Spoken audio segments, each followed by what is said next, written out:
ආයුබෝවන් මේක තමයි අපේ පස්වෙනි වීඩියෝ එකේ මේ රිසර්ච් chapter series එකේ අපි කරන කොහොමද රිසර්ච් එකක් කරන්න කියන series එකේ මේ තමයි පස්වෙනි වීඩියෝ එක. So අපි cover කරා රිසර්ච් topic එකක් තෝරගන්නේ කොහොමද? introduction chapter එක ලියන්නේ කොහොමද? ඊට පස්සේ literature review chapter එක ලියන්නේ කොහොමද? ඊට පස්සේ ප්‍රශ්නයක් හදන්නේ කොහොමද කියලා ඉස්සෙල්ලා වීඩියෝ එක අපි කතා කරා. දැන් කතා කරන්න යන්නේ methodology chapter එක. So මේ chapter එකේ මොනවද ලියන්න ඕනේ මොන sections එක cover කරන්න ඕනේ කියන එක තමයි අපි කතා කරන්නේ. අපි follow කරන්නේ quantitative study එකක් but ඔයා qualitative කරා වුණත් ඔයාට මේක උදව් වෙයි මොකද අපි general things තමයි සාමාන්‍ය දේවල් තමයි අපි කතා කරන්න යන්නේ බේසික්ම දේවල් අපි ගිහිල්ලා බලමු මොනවද ලියන්න ඕනේ කියලා.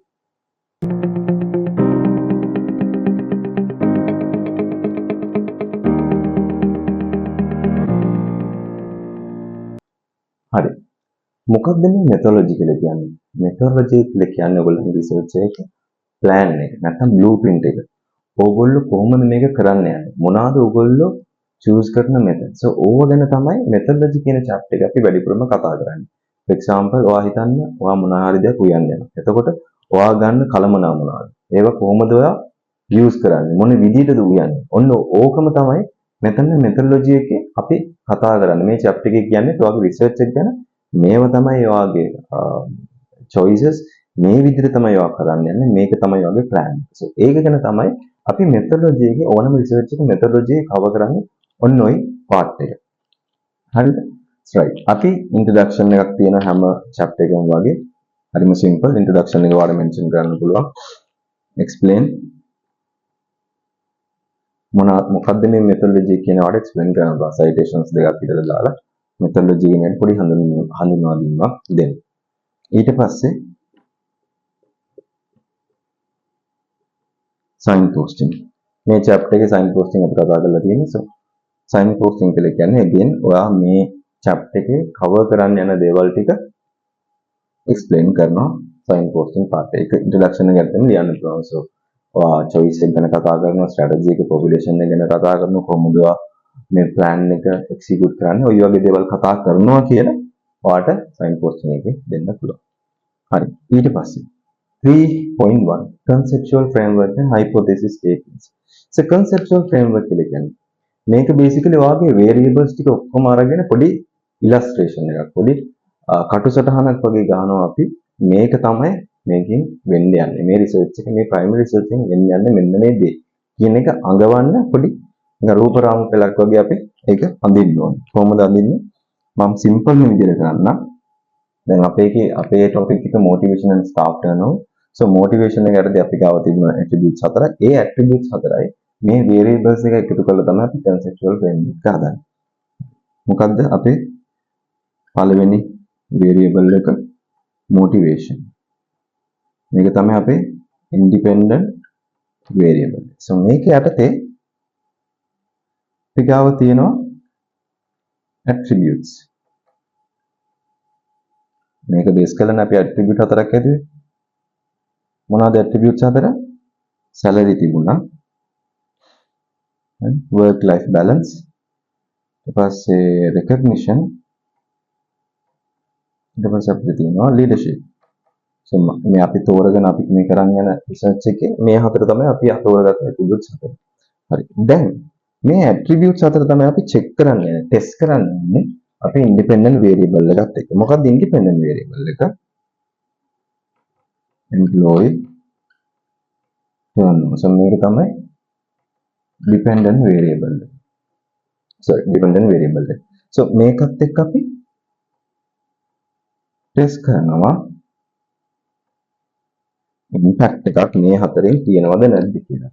so මේ හතර ඉන්ඩිවිජුවල් අපි ටෙස්ට් කරනවා. ඔන්න මෙතන වාට තේරෙන්නේ නැති මේ ෆිගර් එක දැක්කාම මේ රූප රාමුව දැක්කාම මේක තමයි වෙන්නේ. හරි මේක තමයි ඉන්ඩිපෙන්ඩන්ට් වේරියබල් එක. ඒකේ යටදී ඇට්‍රිබියුට්ස් හතරක් තියෙනවා. ඒ හතර මේ ඩිපෙන්ඩන්ට් වේරියබල් එකට ටෙස්ට් කරන්න යනවා. so ඕක අපි ඊට කන්වින්ස් කරන්න තමයි මේ conceptual framework කියන එක අප්ඩේට් කරන්න ඕනේ methodology chapter එකේ. so මේ වගේ පොඩි ඕගොල්ලන්ගේ attributes වලට අනුව ඕගොල්ලන්ගේ variables වලට අනුව මේ වගේ simple පොඩ්ඩක් convincing තේරුම් ගන්න පුළුවන් පොඩි illustration එකක් අප්ඩේට් කරන්න. so ඒක තමයි conceptual framework කියලා කියන්නේ. හරි. ඊට පස්සේ අපිට තියෙනවා hypothesis statement එක. hypothesis statement එකේ වල මොනවද ලියන්න තියෙන්නේ? මේක විශේෂ දෙයක් නේ. අර අපි ලිටරේචර් රිවිව් එකේ අපි ලියවනේ එක ෆැක්ටර්ස් යටතේ work life balance එක අන්තිමට වාගේ ලිටරේචර් වලට අනුව එහෙම ඉම්පැක්ට් එකක් තියෙනවද සිග්නිෆිකන්ට් ඉම්පැක්ට් එකක් තියෙනවද නැද්ද? ඒකම තමයි මේ B table එකක් යූස් කරලා ඔයාලට කියන්න පුළුවන්. රිවිව් මේක ඕගොල්ලන්ට කැමති විදිහට හද කරන්න පුළුවන්. කොහොම හරි මේක අදාළ දේ තියනවා නම් ඇති. දැන් මොකද ඇට්‍රිබියුට් පළවෙනි එක අපේ again salary work life balance recognition and leadership. හරි. මෙතන අර H0 and H1 මතකනේ. hypothesis statement 01 කියන්නේ there is a significant relationship between salary and turnover. There is no significant relation. So H0 and no H1 නම් තියෙනවා. So ඒක තමයි අපි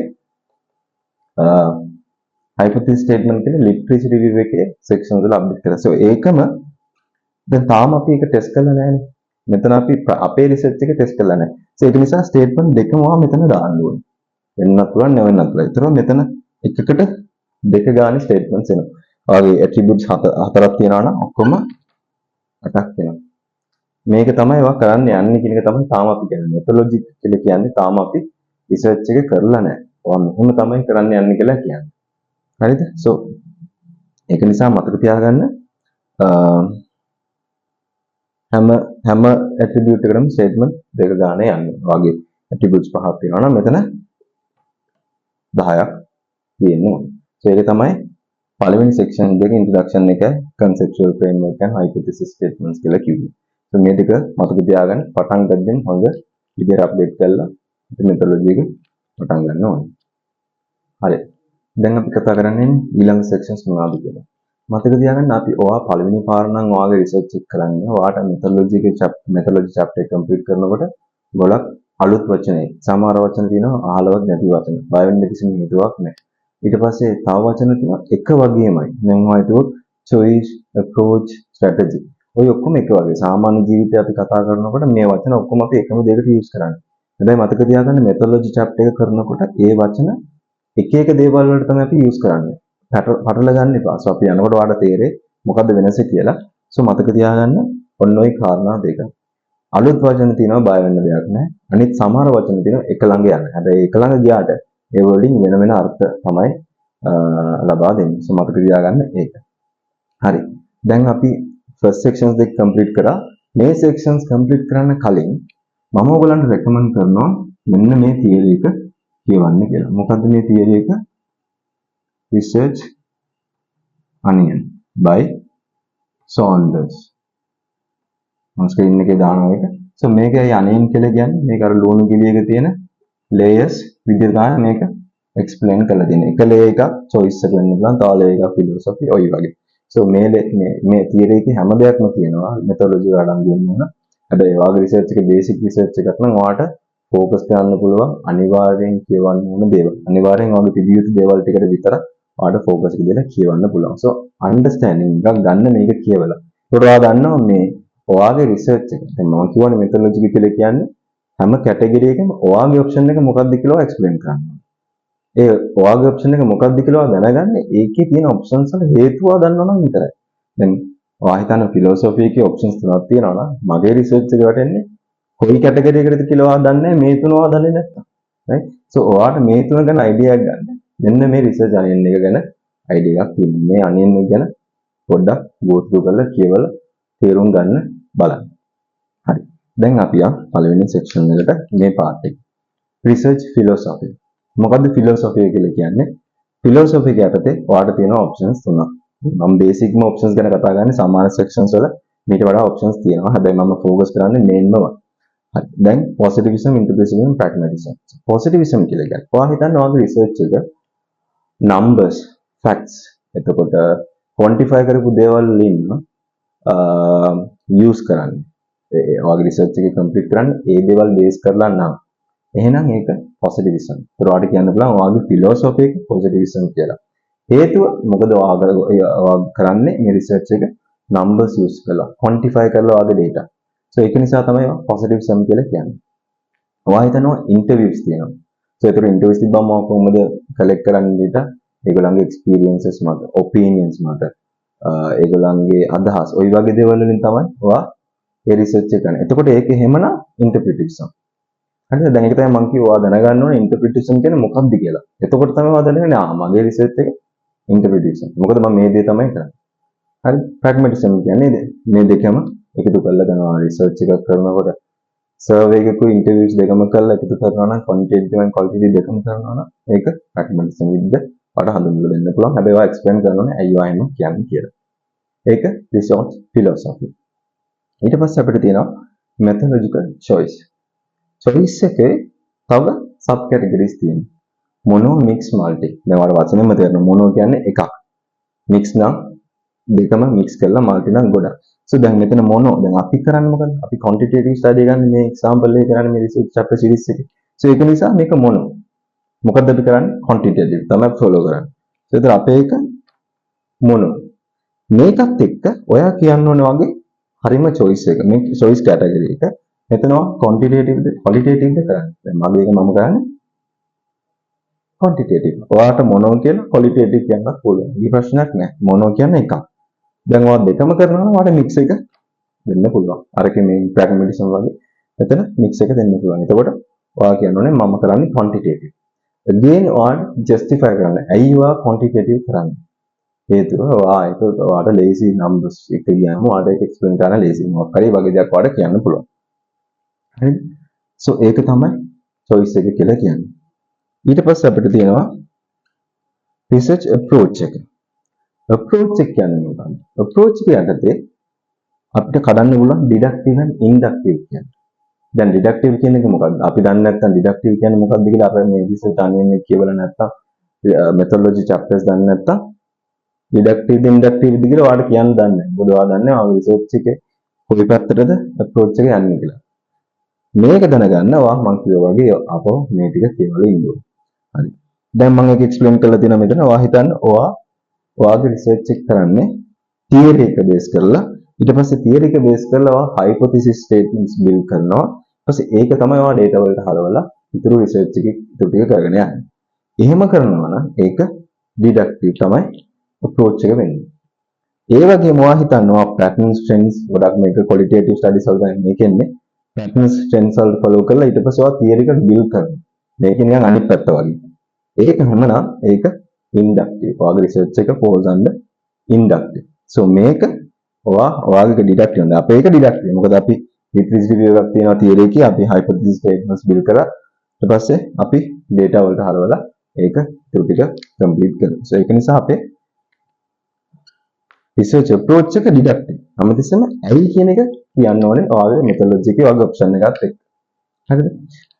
මේ හැම දෙයක්ම ලියනකොට ඔයා මේ තුන ඉස්සෙල්ලා එක්ස්ප්ලেইন කරන්න. දැන් ඔයා රිසර්ච් ෆිලොසොෆි ගැන පොසිටිවිසම් කියන්නේ මොකක්ද? ඉන්ටර්ප්‍රිටේෂන් කියන්නේ මොකක්ද? ප්‍රැග්මැටිසම් කියන්නේ මොකක්ද කියලා කියන්නේ.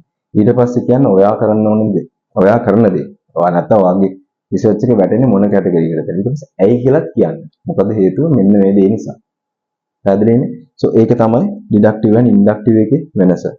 අපේ example එකේ අපි ඩිඩක්ටිව් තමයි follow කරන්නේ. අපි කියලා බලමු අන්තිම sections මොනවාද methodology එක අපි කරන්න ඕන දේවල් කියලා.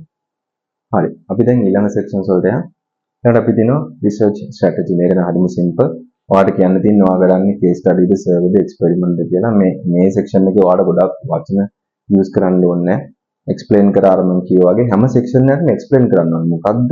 දැන් ඔයාලට තියෙන options වලින් ඔයා options මොනවද කියලා explain කරන්න ඕනේ. ඊට පස්සේ ඔයා කියනවා මගේ option එක මේක. ඇයි ඔයා එකට කරගන්නේ? so ඒ වගේ මේ ටික ලියනවා. දැන් ඔයා මගේ section එකේ නම් මේක case study and survey. case study කියන්නේ මොකද අපි ABC company එක තෝරගත්තා. ඒක base කරලා තමයි කරන්නේ. survey කියන්නේ අපි distribute කරනවා මේ question එක. මේ ටික තමයි අපි කියන්නේ. හරිම simple. then you have 3.6 population and sampling. මේක පොඩ්ඩක් ඔළුවට දාගන්න ඕනේ දෙයක්. හරිම simple. හැබැයි ඔයා පටලගත්තොත් ඔයාටම අමාරු වෙනවා. මොකද්ද population කියලා කියන්නේ? දැන් අපේ topic එක මොකද්ද? impact of motivation on staff turnover. අපි තුන් මේක අපි කරන්නේ ABC company එකේ employees ලාට. turnover staff turnover ඔක්කොම employees ලා ඉන්නවා 1000ක්. හරිද? මේක තමයි company. මේ මම කතර ගන්න මේ තමයි ඔක්කොම employees ලා ටික. හරිද? මෙතන ඔක්කොම number of employees 1000 මෙන්ෂන් කරා වගේ 1000යි. ඒක තමයි වගේ population එක. වැඩ කරන ඔක්කොම තමයි population එක කියලා කියන්නේ. වාගේ company එකට අදාළව. හරි. ඊට පස්සේ දැන් ඔයා රිසර්ච් එක කරනකොට ඔයා කීප දෙනෙක් තෝරගන්න එපා මේ බැංකුවක් කියලා හිතන්නකෝ. මේ බැංකුවෙන් කීප දෙනෙක් තෝරගන්න. දැන් අපි හිතමු අපේ sample size එක 100 කියලා. ඒක තමයි දැන් අපි මේ තෝරගන්නවා මෙතනින් 100 දෙනෙක්. ඇයි අපි මේ sample size එක තෝරගන්නේ? මොකද අපිට ඔක්කොටම මේ question එක යවන්න බෑ. ඒක practical නෑ. ඒක අමාරුයි. 1000 දෙනෙක්ට යවලා ඉන්න හැම කෙනාගේම questionnaires යවලා ඒගොල්ලන්ගේ අදහස් ගන්න බෑ. අපි ඒක නිසා කිහිප දෙනෙක්ව තෝරනවා. ඒ කිහිප දෙනා තමයි මේ 100 දෙනා. මේ 100 දෙනා තෝරගන්නේ මේක ඇතුළේ ඉන්න 1000යි. ඒක නිසා හැමතිස්සෙම sample size එක පොඩි population size එකට වඩා population කියන්නේ වගේ ඔක්කොම මේ company එකේ ඉන්න ඔක්කොම. හරිද? ඒක topic එක ගන්න වෙනස් වෙනවා. හිතන්නවා walking customers ලාට මොනවා hotel එකේ walking customers ලාට කරන්නේ. මේ walking customers ලා ඔයාට ගණන් කරන්න බෑ. එතකොට ඔයාට මෙතන number එකක් දාන්න ඕනේ. නිකන් walking customers කියලා කියන්න පුළුවන්. හැබැයි ඕනම දෙයක ඕනම රිසර්ච් එක එක්කෝ sample size එක පොඩි population එකකට නැත්තම් සමානයි. ඔයා හිතන්නේ මේක පොඩි කම්පැනි එකක් මිනිස්සු 80 දෙනෙක් ඉන්න කම්පැනි එකක්. එතකොට ඔයාට 80ටම කරන්න පුළුවන් කොහොමද sample එකක් අරගෙන. ඒක නිසා ඒ දෙක එක්ක සමාන වෙනවා නැත්තම් sample size එක අනිවාර්යෙන් අඩුයි population size එකට වඩා. ආපහු මම කියනවා population කියන්නේ ලොකු circle එක ලොකු රවුම. ඒ කියන්නේ ඉන්න හැමෝම ඔයාගේ රිසර්ච් එකට අහුවෙන හැම කෙනාම. ඒකෙන් ඔයා තෝරගන්න කීපය තමයි sample කියලා කියන්නේ. මේ පොඩි circle එක. මේ 100 වගේ sample size එක 100. population එක 1000. population size එක කියන්න බැරි අවස්ථාවක් තියෙන්න පුළුවන්. හරිද?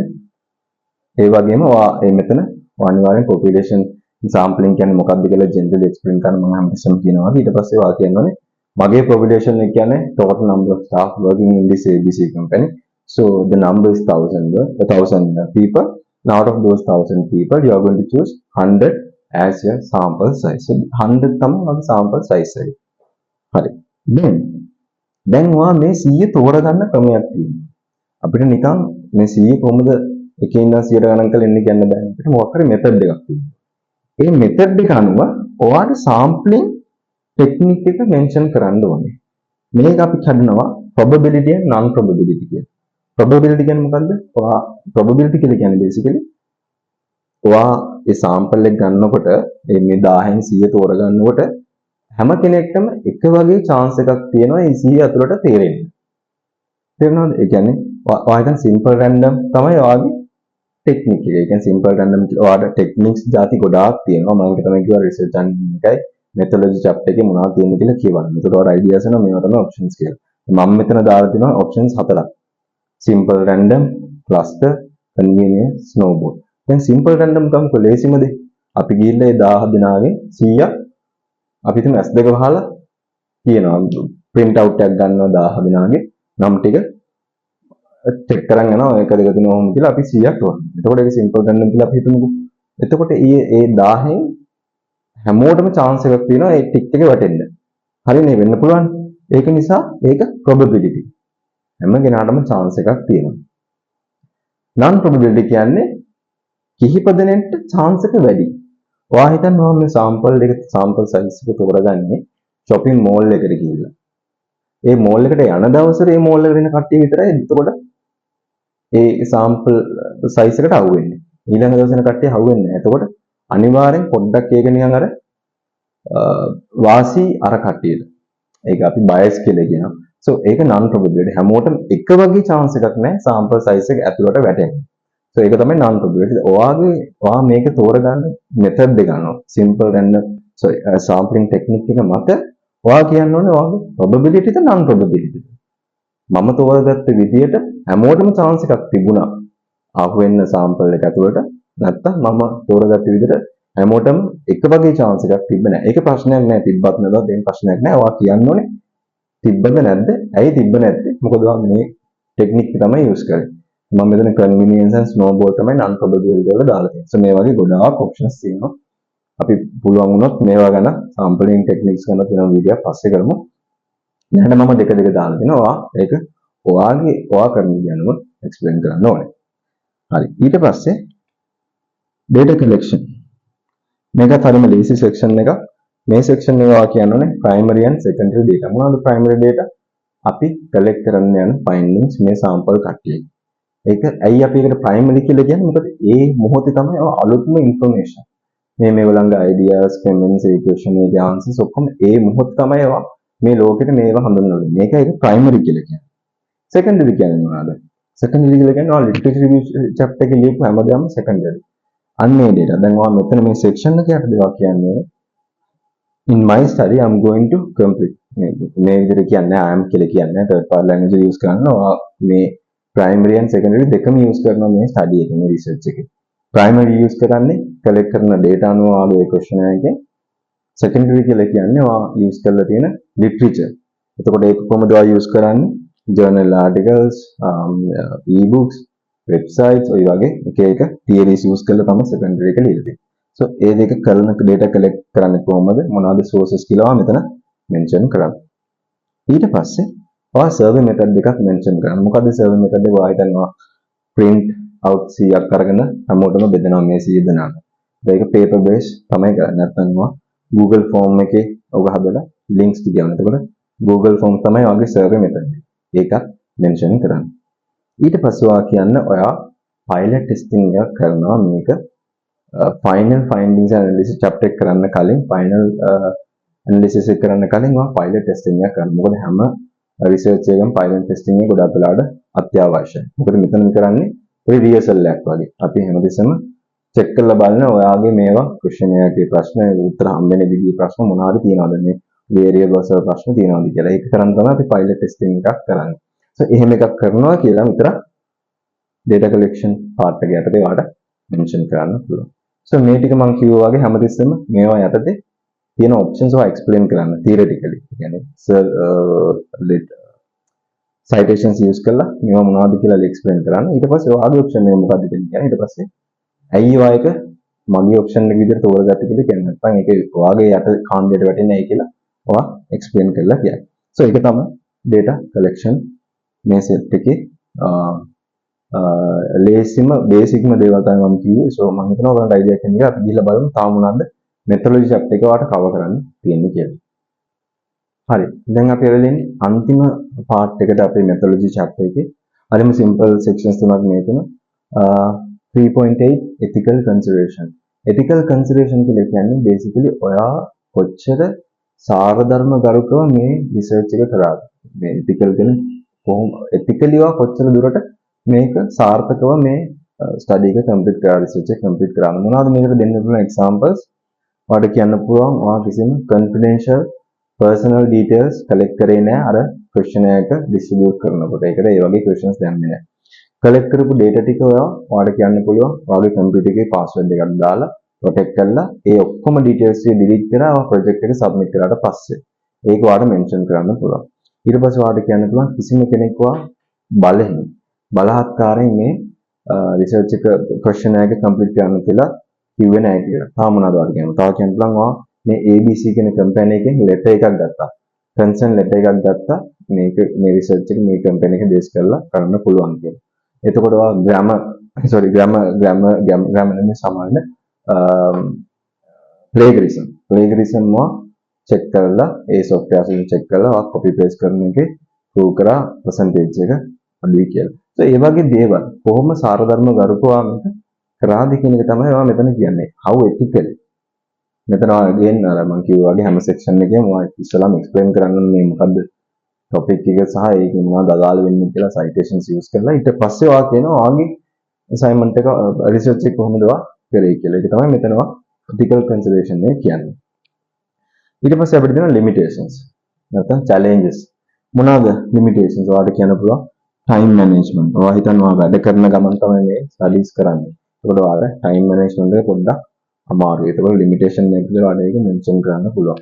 තව නැත්තම් sample size එක. ඔයා හිතනවා මේ choose කරලා දෙන company employees ඉන්නවා 50000ක් ලක්ෂයක්. හැබැයි ඔයාගේ sample size එක 100. ඒකට ඔයාලට conclusion එකකට නිගමනයකට එන්නේ ආවට ඒ නිගමනය කොච්චර සාර්ථකද කියලා කියන්න බෑ. මොකද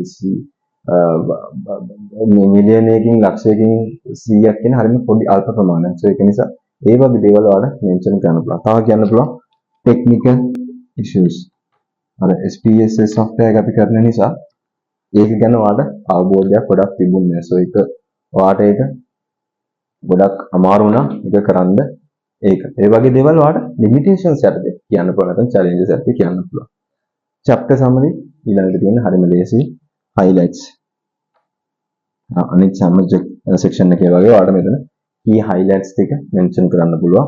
මෙන්න මේවා තමයි options ටික ඔයා කරන ඒවා කියලා. ඊට පස්සේ ඔයාලට කියන්න පුළුවන් පොඩි sign posting part එකක් දෙන්න පුළුවන් ඊළඟ section එක. මොකද ඊළඟට අපි කරන්නේ pilot testing එක. so මේක ඔයාලට කියන්න පුළුවන් ඊළඟට ඔයාලා focus කරන pilot testing final research analysis section chapter එකට කලින් pilot testing එකක් කරලා තමයි එතනට යන්න කියලා මෙතන කියලා පොඩි sign posting part එකක් දෙන්න පුළුවන්. so ඒ ටික තමයි ඔයාලට basic research එක methodology chapter එකේ cover කරන්න තියෙනවා. මම කිව්වා වගේ onion research theory එක පොඩ්ඩක් කියවන්න. එතකොට idea එක දෙනවා. ඔයාලට මේ හැම option එකකම කියන්න මේක තමයි මගේ option එක කියලා කියන්නේ option එක කියන දේ තේරෙන්නේ නැහැ. so ඒ දේ තේරුම් ගන්නවා ඒ research onion theory එක කියවන්න. ඔයාලට තේරෙයි මගේ study එකේ වැටෙන්නේ මෙන්න මේ කැටගරි. philosophy එක කියන්නේ මේක මොකද මේක නිසා මම පුළුවන් තරම් ලේසි විදිහට ඒවා explain කරා. so මම හිතනවා ඔයගලන්ට idea එකක් එන්න දෙන්න මම තව දෙයක් ඔයගලන්ට පොඩි trick එකක් කියලා දෙන්නේ methodology chapter sections complete කරනකොට මේ steps 4 ඔයා follow කරා නම් ඔයාගේ ලකුණු හම්බෙන criteria එක 100% cover වෙනවා. so අපි ගිහලා බලමු මොකද්ද concept එක කියලා. හරි. අර මම කිව්වා වගේ මේ 4 steps මේ concept එක ඔයගොල්ලෝ තියාගත්තොත් ඔයාලට අර අපි කතා කරපු sections හැම එකක්ම easily cover කරන්න පුළුවන්. මේ steps 4 මතක තියාගන්න. මේ steps 4 මතක තියාගෙන ඒක complete කරන්න. ඒක complete කරනකොට ඔයාලට idea එකේ okay ඔයා හැම section එකක්ම හරි විදියට අදාළ දේවල් එකතු කරලා complete කරලා තියෙන්නේ කියලා. හරි අපි example එකක් විතර ගමු methodological choice section එක. හරි. දැන් step number 1 මම මේ steps ලිව්වට මේක paragraph එකක් විතර තමයි ලියන්නේ. හරිද? right. step number 1 explain. Explain the options. දැන් මොනවද options මෙතන choice එක යටතේ තියෙන්නේ? quantitative, qualitative, mix. ඒක තමයි මම මෙතන explain කරන්නේ. මොකද්ද what is qualitative? Theoretically. Citations දෙකක් තුනක් දාලා ඒ theoretically ඔයා ඒක explain කරන්න. explain කරන ටිකට තමයි first step එක අඩංගු වෙන්නේ. option ඔයාගේ option එක මොකක්ද උනත් ඔයා තියෙන හැම option එකක් ගැනම explain කරන්න. briefly. step number 2 what is your option?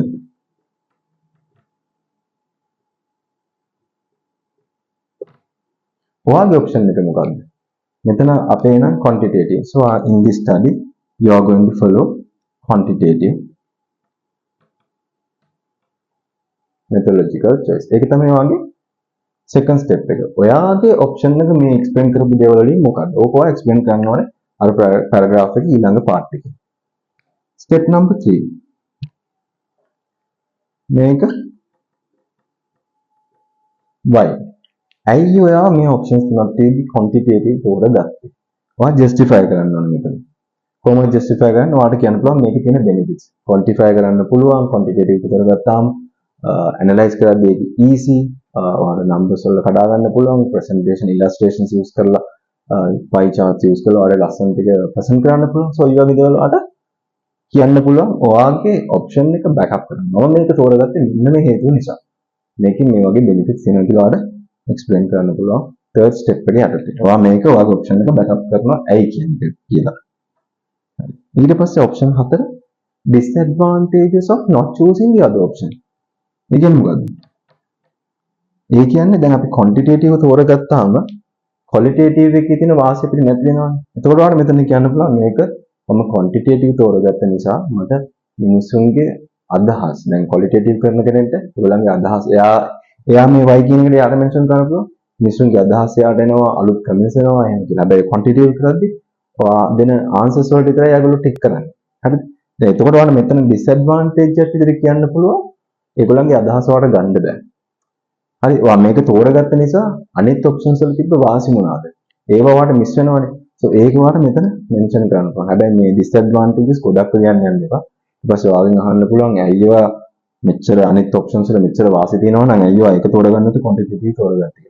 මේක වැඩි ලොකු අවශ්‍යතාවයක් නැහැ. හැබැයි ඔයා පොඩ්ඩක් පුළුවන් නම් මෙන්ෂන් කරන්න මේක තෝරගත්ත නිසා මේ වගේ අවාසි possibility එකක් තියෙනවා ඔයාගේ රිසර්ච් එකේ හමු වෙන්න කියලා.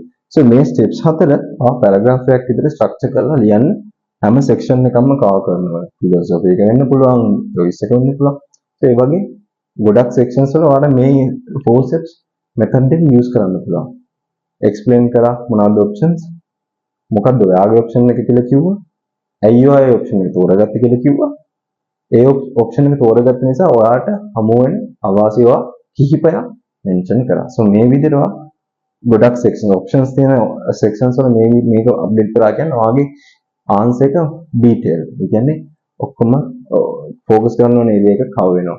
So මම හිතනවා ඔයගලන්ට idea එකක් එන්නේ නැති කියලා මතක තියාගන්න research අනියන් theory එකත් කියවන්න understand කරන්න මේ options වල කොහොමද මේවා වෙනස් වෙන්නේ කියලා මම පුළුවන් තරම් explain කරා ලේසිම විදියට. දැන් philosophy positivism කියන්නේ මොකද්ද, interpretation කියන්නේ මොනවද කියලා. ඒ වගේ ඔයා තේරුම් ගන්න මොනවද මේ options ඇයි ඒක වෙනස් වෙන්නේ කියලා. එහෙනම් ඔයාලට තේරුම් ගන්න පුළුවන් නම් ඔයාට පුළුවන් මගේ එක වැටෙන්නේ මෙන්න මේ කාණ්ඩයට කියන එක තේරුම් ගන්න. මොනවායි ප්‍රශ්නයක් තියෙනවා කමෙන්ට් එකක් දාන්න. අපි ඊළඟ section එකේ හම්බෙමු. ඊළඟට අපි ගොඩක් දුරට කරන්න වෙන pilot testing එක. So pilot testing එකෙන් අපි හම්බෙමු මේ research chapter series එකේ ඊළඟ video එකේ විදියට.